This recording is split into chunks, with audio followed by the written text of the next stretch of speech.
오늘 이 자리에서 함께 예배하시는 또 영상으로 함께 예배하시는 모든 성도님들을 주님의 이름으로 환영합니다. 여러분 지난 한 주 평안하게 지내셨습니까? 늘 하는 그런 인사이지만 이런 인사가 여느 때와 좀 다르게 느껴지는 이유는 지난 한 주 사이에 이런저런 사건, 사고 소식을 많이 접했기 때문에 그렇습니다. 입원을 하거나 응급실에 간 교우들도 있고요. 또 누군가의 그 부고 소식을 듣기도 했고, 무엇보다도 광주에서 있었던 그 건물을 철거하는 과정에서 그 건물이 무너지면서 버스 안에 있던 사람들 여러 명이 죽었다는 그 소식이 있었습니다. 여러분도 이렇게 듣고 읽어보셨겠지만 한 명 한 명의 사연이 참 안타깝기도 하고요. 또 영상을 보니까 또 바로 그 앞을 지나가던 버스는 지금 버스는 이게 그 정거장에 정차하기 위해서 섰기 때문에 그런 사고를 당했는데 불과 1, 2초 사이에 그 앞을 지나간 버스는 또 그 안에 있던 사람들은 살아난 거를 보면서 우리의 삶과 죽음 사이의 거리가 1초, 2초 정도밖에 안 될 수도 있겠구나라는 그런 생각을 했습니다. 다윗이 했던 말이 생각이 나는데 그를 죽이려고 다윗을 죽이려고 끊임없이 쫓아갔던 그 사울에게 그렇게 쫓김을 당하고 있을 때 다윗이 그의 절친이자 또 사울의 아들인 요나단에게 한 말이 있습니다. 뭐라고 했냐면은 나와 죽음 사이에는 한 발짝밖에 되지 않네, 이런 이야기를 합니다.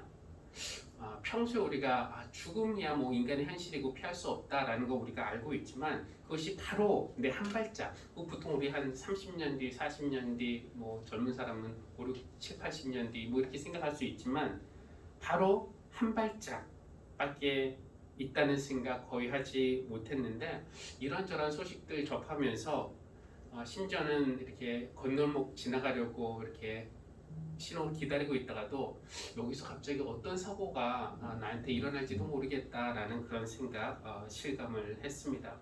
그렇게 보면은 살아있는 것 자체가 기적이라고 말할 수도 있을 겁니다. 누군가가 물 위를 걷는 것만이 기적이 아니라 내가 지금 땅 위에 서 있는 것도 기적이다라고 한 말이 있는데, 오늘 우리가 이렇게 살아서 예배 함께 드릴 수 있다는 것도 이게 당연한 것이 아니라 우리가 하나님의 은혜 가운데 살고 있구나라는 것을 느낄 수 있습니다. 오늘 예배하는 이 시간에 하나님께서 슬픔을 당한 또 충격적인 사건을 당한 모든 이들 마음에 평안과 위로를 주시면 좋겠고, 또 하나님의 은혜가 필요한 모든 이들에게 하늘에서 한 줄기 은혜의 빛을 비추어 주시기를 바라는 마음으로 우리의 예배를 시작하도록 하겠습니다. 우리 자리에서 일어나서 찬송가 15장 함께 찬양하겠습니다.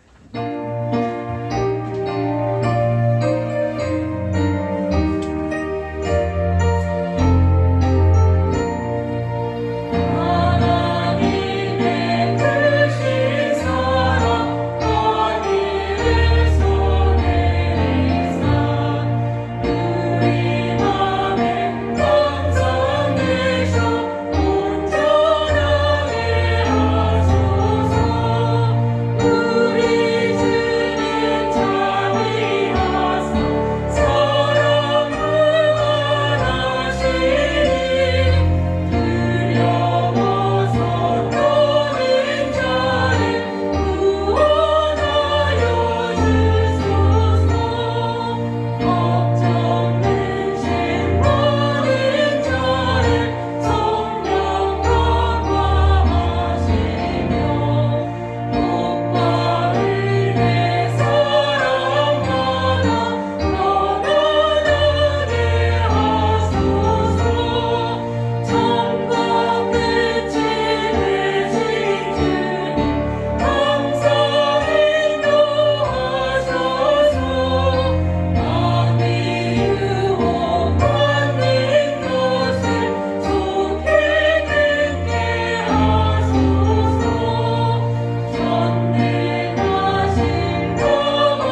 기쁘신 하나님, 주님께 감사를 드리며 주님 이름을 노래하는 것이 좋습니다.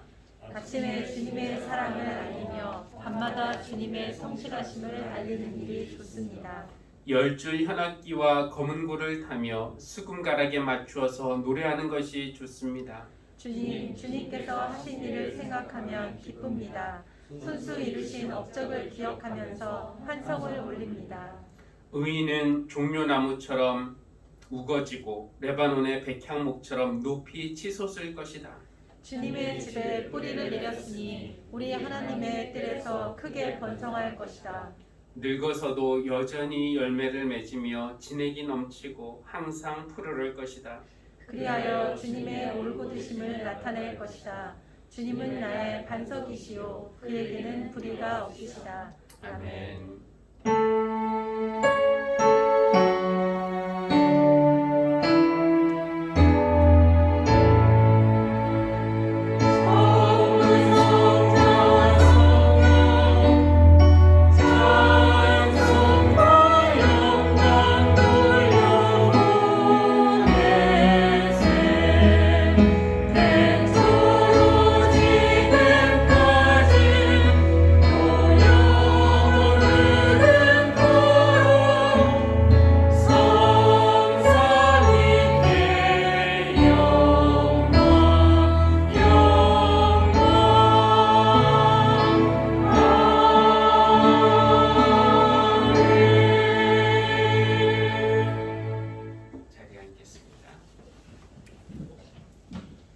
함께 기도하겠습니다.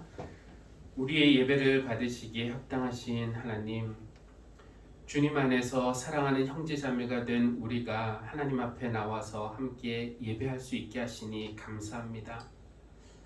우리가 모일 때마다 성령으로 함께 하시어서 우리가 영과 진리로 드리는 예배가 되게 하여 주시고, 또 하나님과 우리의 마음이 연결되는 살아있는 예배가 될 수 있도록 인도하여 주십시오. 아멘. 우리 피난처가 되시며 환난 중에 만날 큰 도움이 되시는 하나님, 우리가 살아가면서 소소한 행복도 느끼고 인생의 즐거움을 누리기도 하지만 때때로 몸과 마음에 병을 얻기도 하고 돈이 부족하여 근심에 빠지기도 하고 관계에 금이 가거나 깨지면서 인생이 무거운 짐처럼 느껴지기도 합니다. 수고하고 무거운 짐 진 사람은 다 내게로 오라고, 그러면 쉼을 주시겠다고 약속하신 우리 주님, 오늘 하나님 앞에 나온 우리 모든 사랑하는 성도들에게 하늘의 위로와 평안을 허락하여 주십시오. 자비하신 하나님, 하나님의 일꾼으로 우리가 부름받았지만 우리 삶을 온전히 하나님께 봉헌하지 못하고 여전히 세상과 믿음 사이를 왔다 갔다 하는 우리의 우유부단함과 믿음 없음을 용서하여 주십시오. 우리 마음이 새로워지기를 원합니다. 하나님은 겉모양을 보시는 것이 아니라 중심을 보시는 분인 줄 알고, 예배하는 그 겉모양을 보여드리는 것이 아니라 우리의 변화된 내면을 하나님께 드릴 수 있는 예배가 되게 하여 주십시오. 하나님의 말씀으로 우리의 두꺼워진 자아의 껍질을 깨주시고 단단해진 마음을 부드럽게 하시며 성령의 단비로 우리를 적시셔서 하나님이 원하시는 모습으로 새롭게 빚어주십시오. 하나님, 우리에게 하늘씨앗 교회를 허락해 주심을 감사합니다. 주님이 주신 이 믿음의 가족 안에서 우리가 서로 아끼고 배려하고 격려하고 중보하며 기도할 때 우리가 믿음 안에서 하나 되었고, 또 세상에 하나님의 복과 복음을 전달할 수 있는 그런 교회가 되게 하여 주십시오. 특별히 교회 학교를 위해서 기도합니다. 지금은 겨우 아이들과 함께 영상 예배를 드리고 있습니다. 하나님, 우리 자녀들에게 하나님의 말씀을 가르치고 또 믿음을 심어주고 사랑으로 양육할 수 있는 그런 일꾼을 주님께서 예비해 주시고 또 우리 교회에 보내주셔서 어린이들이 다시 한번 예배하면서 하나님을 만나고 하나님을 알아가는 그런 어린이들 될 수 있도록 은혜를 베풀어 주십시오. 우리 교회 청년들을 위해서도 기도합니다. 경쟁이 점점 심해지고 기회가 줄어드는 세상에서 청년으로 살아가는 것이 쉽지 않은 것 우리가 알고 있습니다. 그러나 그들이 예수님과의 관계 속에서 참 기쁨과 능력을 발견하게 해 주시고 주님의 마음과 꿈을 배우게 하여 주십시오. 성인이 되어가는 그런 과정에서 모든 불확실한 것들과 혼란스러운 것들을 주님이 주시는 지혜와 힘으로 이겨낼 수 있도록 도와주시기를 기도합니다. 사회생활을 하는 모든 성도들을 위해서 기도합니다. 세상 유혹을 이기는 능력을 허락하여 주시고 세상에서 예수 그리스도의 빛을 밝히는 그런 삶을 살 때 저들의 행실을 보고 사람들이 하나님께 영광을 돌릴 수 있도록 하여 주십시오. 세상을 부러워하는 사람들이 아니라 세상이 부러워할 만한 주님의 제자들로 살아가게 하여 주십시오. 가정에서 자녀들을 양육하고 또 지역사회에서 봉사하고 교회에서 섬기는 모든 성도들을 위해 기도합니다. 무슨 일을 하든지 주님의 영광을 위해서 하게 하시고 모든 사람들을 대할 때 주님께 하듯 할 수 있는 믿음을 허락하여 주셔서 저들의 말이 떨어지고 또 손길이 닿는 곳마다 생명의 꽃들이 피게 하여 주시기를 기도합니다. 오늘 예배를 통해서 무거운 짐진 자들의 마음을 가볍게 하여 주시고 어둠 중에 있는 이들에게 빛을 밝혀주시고 슬픔 중에 있는 자들에게 기쁨을 허락하여 주실 줄 믿으며 이 모든 말씀 우리 주 예수 그리스도의 이름으로 기도합니다. 아멘.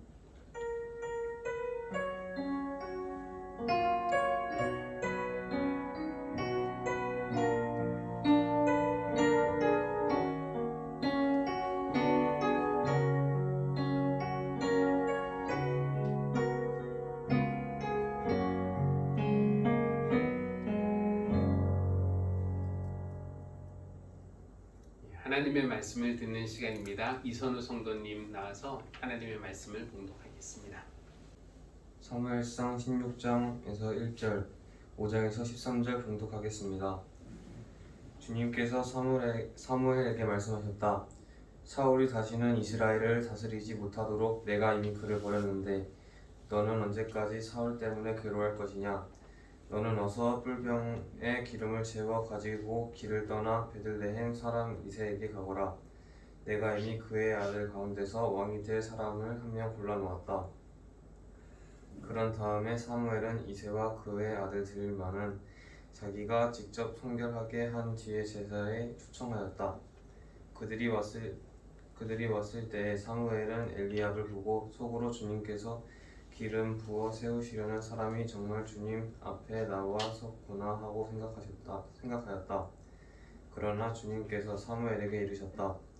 너는 그의 준수한 겉모습과 큰 키만을 보아서는 안 된다. 그는 내가 세운 사람이 아니다. 나는 사람이 판단하는 것처럼 그렇게 판단하지는 않는다. 사람은 겉모습만을 따라 판단하지만 나는 주는 중심을 본다. 다음으로 이새가 아비나답을 불러 사무엘 앞으로 지나가게 하였다. 그러나 사무엘은 이 아들도 주님께서 뽑으신 사람이 아니라고 하였다. 이번에는 이새가 산마를 지나가게 하였다. 사무엘은 이 아들도 주님께서 뽑으신 사람이 아니라고 하였다. 이런 식으로 이새가 자기 아들 7을 모두 사무엘 앞으로 지나가게 하였으나 사무엘은 이새에게 주님께서는 이 아들들 가운데 어느 하나도 뽑지 않으셨소 하고 말하였다. 사무엘이 이새에게 아들들이 다 나온 겁니까? 하고 물으니 이새가 대답하였다. 막내가 남아있기는 합니다만 지금 영대를 치러 나가고 없습니다. 사무엘이 이새에게 말하였다. 어서 사람을 보내어 데려오시오. 그가 이곳에 오기 전에는 제물을 바치지 않겠소. 그래서 이새가 사람을 보내어 막내 아들을 데려왔다. 그는 눈이 아름답고 외모도 순수한 홍안의 소녀였다. 주님께서 말씀하셨다. 바로 이 사람이다. 어서 그에게 기름을 부어라. 사무엘이 기름이 담긴 뿔병을 들고 그의 형들이 둘러선 가운데서 다윗에게 기름을 부었다. 그러자 주님의 영이 그날부터 계속 다윗을 감동시켰다. 사무엘은 거기에서 떠나 라마로 돌아갔다. 이는 우리에게 주신 하나님의 말씀입니다. 하나님 감사합니다. 성령 강림절 이후에 계속 성령님에 대한 그런 말씀을 드리고 있습니다. 성령님이 우리에게 오셨는데 그냥 손님처럼 잠깐 계시다가 가시려고 우리를 찾아오신 것이 아니라 우리 함께 사시면서 우리를 다스리시고 우리를 인도하시기 위해 오셨다라는 말씀을 드렸고요. 또 성령님의 다스림을 인정하고 그 다스림에 순종하며 살겠다고 결단하고 약속한 사람들이 바로 기독교인들이고, 그런 사람들의 모임이 교회라고, 더 큰 가족인 교회라는 그런 말씀도 드렸습니다. 우리는 우리 안에 우리 중에 계시는 성령님의 도우심을 받아서 하나님의 뜻이 무엇인지, 하나님의 그 기뻐하시고 또 선하시고 완전한 뜻이 무엇인지 분별하려고 하고 있고요. 또 그 뜻대로 살려고 노력합니다. 이런 애씀이 중요한 이유는 우리의 본능은 여전히 내가 원하는 대로, 내 뜻대로 되기를 바라기 때문입니다. 내가 원하는 대로 되면 좋을까요? 그게 좋을 것 같지만 사실은 그렇지 않습니다. 내 뜻대로 되는 것이 복이 아니라 하나님의 뜻이 내 삶에서 이루어지는 것이 복이라는 것을 우리는 이스라엘의 역사를 통해서 배울 수가 있어요. 그 이스라엘의 왕이 세워지는 과정을 보면은 그 이스라엘 그 백성의 장로들이 사무엘에게 찾아와서 왕을 세워달라고 그렇게 요구를 합니다. 하나님이 그들의 왕으로 통치하고 계시는데 새로운 왕을 세워달라니, 이것은 하나님의 통치를 거부하는 것을 의미하는 것이긴 했지만 하나님은 마지못해 사무엘에게 왕을 허락하라고 그렇게 말씀을 하십니다. 다만 왕이 세워지면은 어떤 일이 일어날지를 경고를 하세요. 왕이 누릴 사치 그리고 권력, 그것은 당연히 백성의 희생에 근거한 겁니다. 그러니까 백성이 감당해야 할, 당신들이 감당해야 할 그 착취와 억압의 무게가 얼마나 고통스러울지 그것을 경고하셨어요. 그러나 백성의 장로들은 그런 경고를 그냥 귓등으로 들었습니다. 이 백성이 왕을 요구한 이유는 다른 나라들 다 왕이 있으니까 다른 나라들 같이 되고 싶었기 때문입니다. 다른 말로 하면 세상처럼 되고 싶었던 겁니다. 그러니까 우리는 그들에게서 하나님의 백성으로서 어떤 자부심 이런 거는 찾아볼 수 없고, 세상을 부러워하면서 세상처럼 되고 싶어하는, 세상을 따라가는 그런 존재가 되어버린 이스라엘을 볼 수가 있습니다. 결국 이 백성의 뜻대로 되었어요. 그러나 그것이 좋았는가? 그렇지 않았습니다. 그들이 그렇게 원했던 왕이 생긴 이후에 그들은 500년 정도의 시간을 두고 왕의 부정적인 영향을 경험하게 됩니다. 그리고 그 왕정시대 끝에 결국 그들은 나라를 빼앗긴 채 바빌론의 포로로 끌려가게 되었어요. 그렇게 원하는 왕 갔더니 결국 왕에게 억압과 착취만 당하고, 그리고 그 왕정시대 끝에 바벨론 포로로 끌려가고, 그제서야 그들은 누가 진정한 왕인가를 깨닫게 된 겁니다. 그렇게 원해서 왕을 달라고 했는데 왕을 얻은 결과가 좋지 않았던 거죠. 그러니까 내가 원하는 대로, 내 뜻대로 되는 것이 복이 아니라 하나님의 뜻이 우리에게서 이루어지는 것이 진짜 복이라는 것을 우리가 기억해야 할 필요가 있습니다. 만약에 시간을 되돌려서 그들이 왕에 대한 그 경고를 다시 듣게 된다면은 왕을 세워달라는 그들의 요구를 철회하고 하나님을 그들의 왕으로 모시고 살기로 결정할까요? 어떤 경고가 주어질 때 우리는 많은 경우 그 경고를 귓등으로 듣습니다. 나중에 가서야 그 경고의 심각성을 깨닫게 되지만 그때는 이미 때가 지나고 나면은 소용이 없습니다. 오늘 이스라엘의 두 왕 이야기를 하려고 하는데, 이 경고를 들을 때 어떻게 반응하는가라는 그 질문에 초점을 두고 이 두 왕 이야기를 한번 해보려고 합니다. 오늘 말씀드릴 두 왕은 이스라엘이 왕을 요구한 다음에 처음으로 왕이 된 사울과 또 그 뒤를 이어서 왕이 된 다윗의 이야기인데요. 이 두 사람의 시작은 아주 비슷했습니다. 두 왕 모두 하나님의 선택을 받아서 왕이 되고요. 국민투표에서 뽑은 것이 아니라 하나님이 선택을 하셔서 왕이 됐고 또 선지자 사무엘에게서 기름 부음을 받았습니다. 둘 다 똑같아요. 성경은 사무엘의 그 사울의 시작, 그가 어떻게 왕이 됐는가 그 시작에 대해서 이렇게 기록하고 있는데, 사무엘이 사울을 보았을 때에 주님께서 그에게 말씀하셨다. 이 젊은이가 내가 너에게 말한 바로 그 사람이다. 이 사람이 나의 백성을 다스릴 것이다. 그러니까 하나님이 그를 선택하셨다는 것을 알 수가 있습니다. 그래서 사무엘이 기름병을 가져다가 사울의 그 머리에 붓고 이렇게 선포합니다. 주님께서 그대에게 기름을 부으시어 주님의 소유이신 이 백성을 다스릴 영도자로 세우셨습니다. 사무엘이 기름을 부어서 왕이 된 것이죠. 다윗의 경우도 비슷합니다. 오늘 우리가 본문 말씀에서 본 것처럼 하나님이 사무엘에게 이렇게 말하죠. 하나님에게서 마음이 떠난 그 사울을 내가 버렸으니까 너는 다른 왕을 세워라. 이렇게 명령하십니다. 너는 어서 꿀병에 기름을 채워가지고 베들레헴 사람 이새에게로 가라. 내가 그의 아들 가운데서 왕이 될 사람 한 명을 골라놓았다. 사울은 거기에서 다윗을 만나게 되었고 그에게 기름을 부어서 사울을 대신할 미래의 왕으로 세웠습니다. 근데 이 두 왕의 이야기가 비슷하게 시작을 해요. 하나님이 그들을, 하나님의 백성을 다스릴 왕으로 선택을 하시고 사무엘이 그것을 인정하고 그들에게 기름을 부어서 왕으로 세웁니다. 그러나 그 두 왕의 끝은 아주 극단적으로 달랐습니다. 어떻게 달랐는가? 먼저 다윗의 끝이 어땠는가? 역대상 29장에 이렇게 나와 있는데요. 제가 읽어드리겠습니다. 이새의 아들 다윗이 온 이스라엘의 왕이 되어 이스라엘을 다스린 기간은 40해이다. 40년 동안 다스렸다는 거죠. 그가 백발이 되도록 부와 영화를 누리다가 수명이 다해 죽으니 그의 아들 솔로몬이 그의 뒤를 이어 왕위에 올랐다. 다윗이 장수했다는 거 우리가 알 수 있고요. 왕으로서 자기에게 맡겨진 소임 잘 감당했다는 것, 그리고 끝까지 백성과 또 하나님의 사랑과 존경을 받았다는 것, 하나님이 그에게 허락하신 생명의 몫을 충분히 다 누렸다는 것을 우리가 알 수 있습니다. 게다가 후대 사람들이 하나님 마음에 가장 합한 사람이 누군가라고 했을 때 다른 사람이 아닌 바로 다윗을 꼽을 정도로 그의 삶은 그렇게 삶도 복됐고 또 그의 죽음도 복된 죽음이었다라고 우리가 평가할 수 있습니다. 이렇게 아름답게 마무리가 된 다윗과는 달리 사울의 마지막이 어땠는지 여러분 기억하십니까?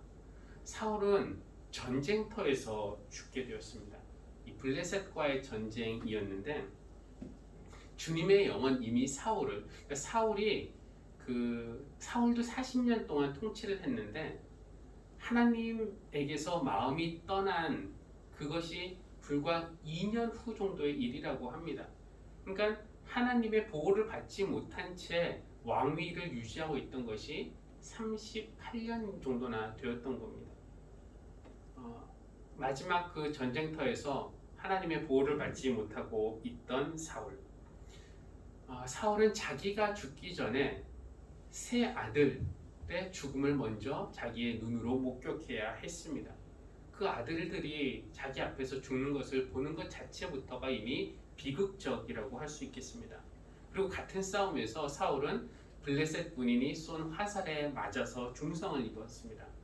근데 이제 자기가 움직일 수 없으니까 이러다가는 블레셋 사람의 손에 의해서 죽게 되겠다 싶었던 사울은 병사 한 명에게 명령을 내리죠. 네 칼로 나를 쳐라.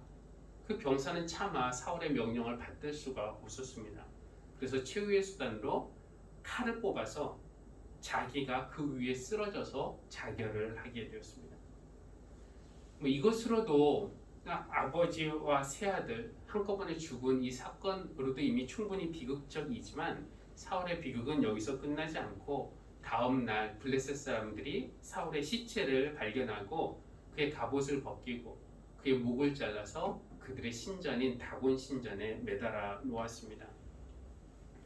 이 두 왕이 비슷하게 그렇게 좋게 시작하죠. 하나님의 선택을 받고 둘 다 잘생기고 그렇게 하나님의 선택을 받고 하나님의 영이 임하고 사무엘에게 기름 부음을 받고 왕이 됐는데 두 왕의 끝은 아주 많이 달랐습니다.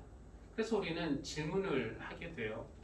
도대체 어디에서부터 그들의 삶이 갈라지기 시작했을까? 그들에게 이런 차이를 가져온 그 차이는 어디서 생긴 것일까? 우리가 어떤 사람을 제대로 알기 위해서는 가장 좋은 방법이 그가 위기에 처했을 때 어떤 태도를 유지하고 어떤 선택을 하는가, 이것을 보는 것이라는 그런 말이 있습니다. 살다 보면 우리가 좋을 때도 있고 나쁠 때도 있죠. 근데 좋을 때는 누구나 다 선하고 누구나 다 거룩하고 인자하고 양보도 잘하고 오래 참아주고 잘 받아줍니다. 그럴 때는 그 사람의 진가를 알기 어렵습니다. 그러나 어떤 사람이 위기에 처했을 때, 희망 없이 병이 길어진다든지, 이유 없이 다른 사람들의 외면을 받는다든지, 직장을 잃는다든지, 돈이 부족할 때, 인정받지 못할 때, 이런 상황에서 그가 어떤 태도를 유지하고 어떻게 행동하는지 살펴보면은 우리는 그 사람이 어떤 사람인지 그것을 짐작할 수가 있습니다. 그렇다면 이 두 왕에게 있어서 인생의 위기의 순간은 언제 찾아왔을까요? 다윗의 경우를 먼저 보면은 다윗의 인생에 있어서 최고의 위기는 어느 아름다운 봄날 화창한 오후에 찾아왔습니다. 이스라엘 군대는 모두 전쟁터에 나가고 없었습니다. 그러나 총지휘관인 다윗은 전쟁터에 함께 있는 대신에 혼자 안락한 왕궁 옥상을 거닐고 있었어요. 다윗은 옥상에서 산책을 하다가 자기의 충성스러운 부하 우리아의 아내인 밧세바가 오후 햇빛을 받으며 목욕을 하는 모습을 보고 그만 마음을 잃고 말았습니다. 그래서 왕궁으로 초대하고 로맨틱한 밤을 보내고 원치 않은 임신을 하고 걱정스러운 대화를 하고 임신을 어떻게 은폐할지 작전을 짜고, 이게 어느 주간지에서나 볼 만한 그런 일들이 다윗의 왕궁에서 일어나고 있던 것입니다. 그러나 우리아에게 그의 아내 임신을 숨기려는 작전은 결국 실패하고 말죠. 다윗은 할 수 없이 우리아를 전쟁터에서 적진 깊은 곳에 홀로 배치를 시켜서 결국 적의 손에 죽게 하는 그런 작전을 실행하게 했습니다. 이게 다 이제 하나의 사건으로 연결될 수 있는 이 여러 가지 사건들이 일어난 것인데, 다윗은 이런 사건들을 통해서 정말 10계명 중에서 그 하나님과 관련된 거 빼놓고라도 그냥 4개 계명을 한꺼번에 어기는 그런 중대한 죄를 저지르고 말았습니다. 우리아의 아내를 탐해서 남의 아내를 탐내지 말라는 10번째 계명 어겼고, 그와 간음함으로써 간음하지 말라는 7번째 계명을 어겼습니다. 우리아를 죽임으로써 살인하지 말라는 5번째 계명도 어겼고, 거짓말함으로써 거짓 증언하지 말라는 9번째 계명도 어겼습니다. 인생의 최악의 위기였죠. 하나님은 그럴 때 나단 선지자를 그에게 보내셔서 그의 죄를 드러내시고 경고를 하십니다. 나단이 이렇게 말해요. 임금님, 어떤 부자와 가난한 사람이 있었습니다. 부자에게는 소와 양이 많이 있었고, 그런데 가난한 사람에게는 양 한 마리밖에 없었는데 그 양은 마치 그 사람의 딸과 같았습니다. 어느 날 부자에게 손님이 왔는데 자기 양들이나 소들 중에서는 한 마리도 잡기가 너무 아까워서 가난한 사람의 양을 빼앗아다가 그것으로 손님을 대접했습니다. 다윗 왕이 여기까지 이야기를 듣고 잔뜩 화가 나서 그 부자는 당장 죽여야 한다고 맹세하듯이 말을 내뱉었을 때 나단이 이렇게 말하죠. 임금님이 바로 그 사람입니다. 다윗의 죄가 들통나는 순간이었는데, 이때 다윗은 몇 가지 그 선택을 할 수 있었을 거예요. 나란을 제거한다든지 아니면은 핑계를 대다든지 부정한다든지 합리화한다든지 뭐 왕인데 뭐 이렇게 나설 수도 있었지만 그는 그 순간에 무릎을 꿇었습니다. 그리고 떨리는 입술로 주님께 자백했습니다. 주님께 제가 죄를 지었습니다. 반면에 사울도 인생의 위기가 찾아왔습니다. 아말렉과의 전쟁에서 큰 승리를 거두고 돌아올 때 가장 큰 영광의 순간, 승리의 순간 같았지만 그것이 사실은 가장 큰 위기였어요. 하나님은 사울에게 뭐라고 명령하셨냐면은 그 아말렉 왕 아각뿐만 아니라 모든 전리품들을 다 불태우고 하나도 남기지 말라고. 그 너희 것 아니라 그러니까 결국 하나님께 바칠 제물로서 불태우라는 것이죠. 그러나 사울은 아각 왕도 살려주었고 또 아말렉 사람들의 소와 양 중에서 시시한 것들은 다 죽이고 가장 좋은 것들 살려둠으로써 하나님의 명령에 불순종했습니다. 사울에게도 회개할 기회가 없었던 것은 아니에요. 다윗에게는 나단 선지자가 찾아온 것처럼 사울에게는 사무엘 선지자가 찾아왔습니다. 그래서 사무엘이 내 귀에 들리는 이 양떼와 또 내 귀에 들리는 이 소떼 소리는 무엇입니까? 하고 한탄하듯이 그렇게 말합니다. 그러니까 그 소리는 사울이 진멸하지 않은 그 동물들이 내는 소리였죠. 사무엘은 사울의 불순종의 죄를 지금 지적하고 있는 겁니다. 그때 만약에 사울 왕도 다윗처럼 내가 주님께 범죄했습니다. 진심으로 회개했다면 얼마나 좋았을까요? 그러나 위기의 순간에 사울은 진심으로 애통해하면서 회개하는 대신에 순간의 위기를 모면하려고 여러 가지 핑계를 댔습니다. 그것은 군인들이 주 하나님께 제물로 바치려고 가장 좋은 것들 골라놓은 겁니다. 1단계로는 사울은 자기의 죄를 부정했고 2단계로는 핑계를 댔고 3단계 더 도망갈 곳이 없자 다른 사람들에게 책임을 전가했어요. 사실은 제가 이 군인들이 두려워서 그들이 하자는 대로 그냥 따른 겁니다 하면서 책임을 군인들에게 넘기고 말았습니다. 한 왕은 백성들 마음에 영원히 사랑받는 그런 왕으로 기억되고 한 왕은 비참한 최후를 맞이하여서 후손들에게 본받지 말아야 할 왕이 되게 한 그 차이점은 무엇인가요? 한 왕은 하나님 마음에 드는 사람이라는 평가를 받고 한 왕은 하나님에게서 거절당하게 한 그 차이점은 인생의 위기에서 자신의 죄가 드러났을 때 하나님이 어떤 경고의 메시지를 주셨을 때 한 명은 무릎을 꿇고 회개를 했고 다른 한 명은 죄를 부인하고 변명하고 남에게 책임을 떠밀었다라는 것에 있습니다. 죄에 대한 어떤 지적을 받을 때 경고받을 때 여전히 핑계대고 책임을 다른 곳으로 돌리는 사람이 있는가 하면은 자신의 잘못을 인정하고 어렵지만 자신의 잘못을 인정하고 떨리는 입술로 제가 주님께 범죄했습니다 하면서 돌이키는 그런 사람들이 있습니다. 사울이 죄를 지었지만 사울만 죄를 지었나요? 다윗을 포함해서 그보다 심각한 죄를 지은 사람은 얼마든지 많습니다. 문제는 사울이 죄를 지었다. 그래서 하나님이 그를 거절했다. 이것이 아니고요. 문제는 사울이 자신의 죄를 인정하지도 진심으로 회개하지도 않고 부인하고 핑계대고 책임을 끝까지 회피했다는 겁니다. 이것이 다윗과의 차이점이었습니다.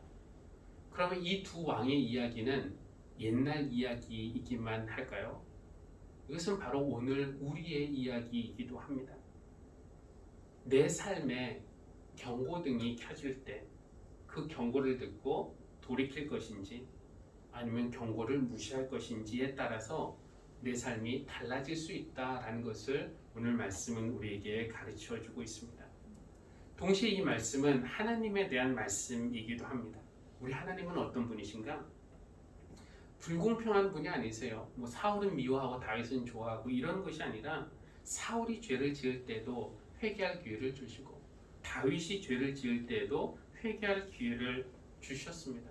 그러니까 우리가 죄를 짓는 것, 우리가 태어나면서부터 연약하고 죄에 빠지기 쉬운 그런 인간의 속성을 가지고 있다는 것을 하나님은 잘 아시고 늘 용서하시고 또 돌이킬 수 있는 기회를 주시는 분입니다. 그러니까 사방에 뭐 감시 카메라를 설치하면서 늘 감시하면서 저놈을 어떻게 벌줄까 궁리하시는 분이 아니라 어떻게 하면은 용서하실까 고심하시고 언제나 돌아올까 기다리시는 그런 분이 우리 하나님이십니다. 그렇다고 하나님의 오래 참으심을 우리가 남용해도 된다는 것은 아닙니다. 우리가 고집 부리면서 더디 회개할 때 하나님은 우리의 회개를 도우시기 위해서 우리 삶에 사무엘과 같은 사람, 나단 선지자와 같은 사람을 보내주시고 무엇보다도 성령님을 보내셔서 성령님으로 하여금 우리 양심을 깨우시고 또 회개할 수 있는 그 마음을 부어주시고 돌아오도록 재촉하시는 분이십니다. 여러분은 언제 삶의 위기를 느끼셨습니까? 최근에 하나님께서 누군가를 통해서 아니면 어떤 사건을 통해서 경고의 말씀을 하신 적은 없었습니까? 요즘에 성령님께서 여러분의 양심에 하시는 그 소리는 무엇입니까? 그렇지만 그것이 우리에게 인생 최대 위기는 아닐지 몰라도 우리는 우리를 무너뜨리려 하고 또 하나님과 멀어지게 하는 그런 여러 가지 위기들을 심심치 않게 만납니다. 그럴 때 우리가 회개할 기회를 주셨음에도 불구하고 그 기회를 외면했던 사울과 같은 선택을 하는 대신에 비록 용서받기 어려운 그런 죄들을 지었지만 그것을 깨달았을 때 무릎 꿇고 하나님의 자비를 구했던 그 다윗의 선택이 우리가 걸어갈 길이 되면 좋겠습니다. 성령님이 우리를 찾아오셨고 우리 안에 계시다. 이것도 중요하지만 그것이 중요한 것이 아니라 더 중요한 것은 그 성령님이 우리에게 무슨 말씀을 하실 때 순종하는 것이 더 중요합니다. 내가 이새의 아들을 찾아냈으니 그는 내 마음에 드는 사람이라고 하나님이 하신 이유는 다윗이 완벽한 사람이었기 때문은 아니었습니다. 우리도 완벽과는 거리가 멀죠. 자꾸 흔들리고 자꾸 벗어나고 자꾸 핑계대고 자꾸 반항하는 것이 우리의 버릇이지만 성령님께서 우리의 잘못을 깨우쳐 주시고 지적하실 때 우리가 귓등으로 듣는 것이 아니라 마음으로 듣고 하나님께 돌아올 수 있기를 바랍니다. 사람의 겉모양을 보지 않으시고 마음을 보시고 중심을 보시는 하나님께서 여러분 마음의 중심을 보시고 그 마음 속에서 하나님을 사랑하고 하나님을 경외하는 그 마음을 발견하시고 여러분을 향해서 내 마음에 드는 사람 찾아냈다고 말씀하실 정도로 우리를 그렇게 변화시켜 주시면 좋겠습니다.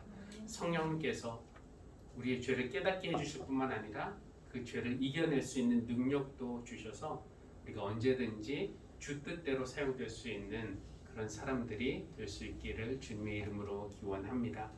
우리 찬송가 320장 함께 찬양하겠습니다. 나의 죄를 정죄하사.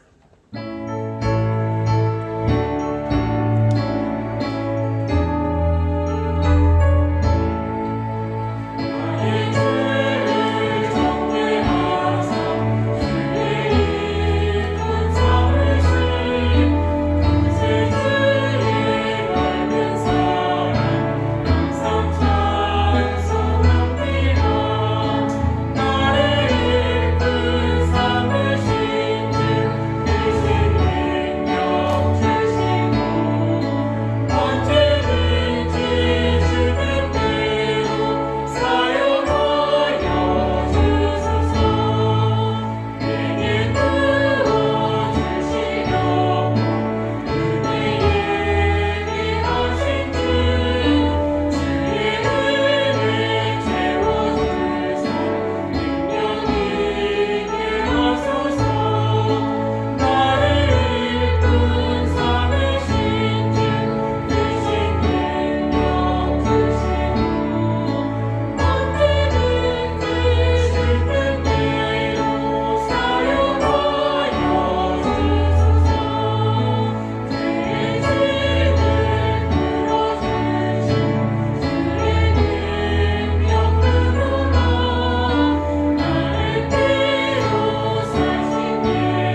중심과 마음을 보시는 하나님, 겉으로 보이는 모습으로는 세상을 속일 수는 있지만 하나님을 속일 수 없음을 깨닫고, 비록 선한 것 하나 없는 우리의 속모습이지만 이 마음을 회개하며 주님께 드리기 원합니다.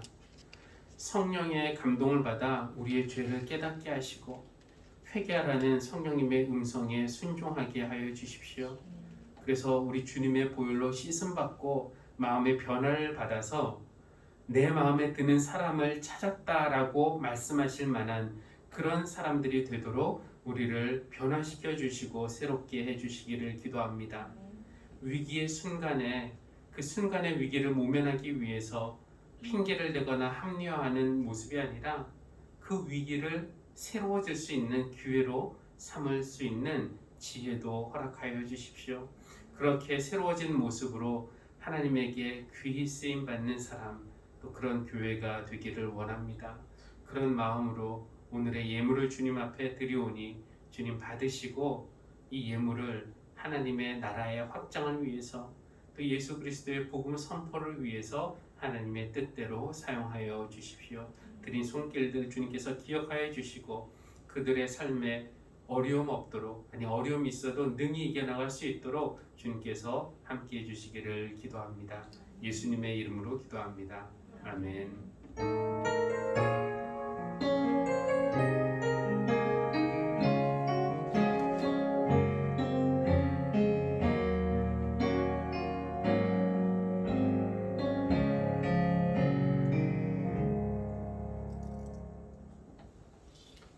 교회 소식 전하겠습니다. 지금 성령 강림 절기 기간에 우리가 기도에 더욱더 힘쓰자는 그런 말씀을 계속 드리고 있는데, 수요 저녁 예배 또 새벽 기도에 참석하실 수 있는 분들은 좀 열심을 내셔서 또 아픈 교우들과 또 어려움을 겪고 있는 이들과 또 교회를 위해서 함께 기도하는 일에 동참해 주시기를 바랍니다.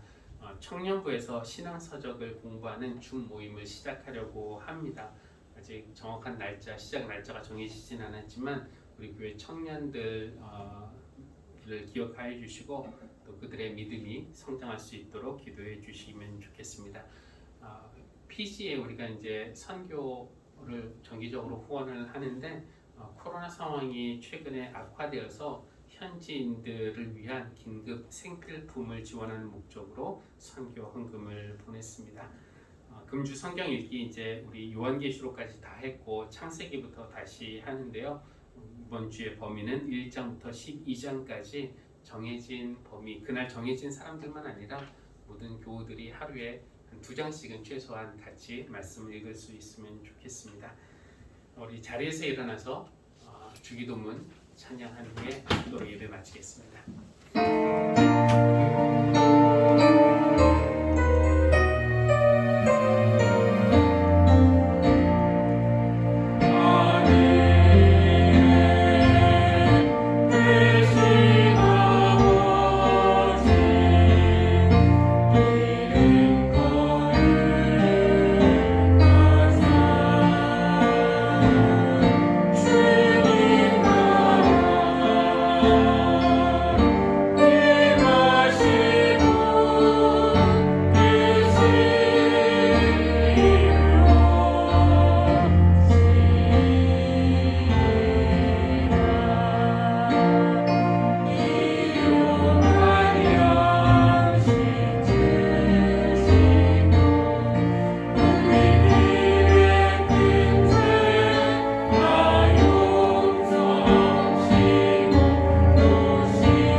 이제는 우리의 죄를 씻으시는 예수 그리스도의 은혜와 오래 참으면서 우리가 돌아오기를 기다리시며 또 우리가 돌아올 때 기뻐 받아주시는 하나님의 크신 사랑과 우리를 살리시기 위해 때로는 경고하시지만 회개하며 생명의 길 걸어갈 수 있도록 우리를 인도하시는 성령님의 감화 감동하심이 오늘 예배하며 중심을 보시는 하나님의 마음에 드는 사람이 되기를 원하는 모든 사랑하는 성도들 위해 지금부터 영원까지 늘 함께 하시기를 간절히 축원합니다. 아멘.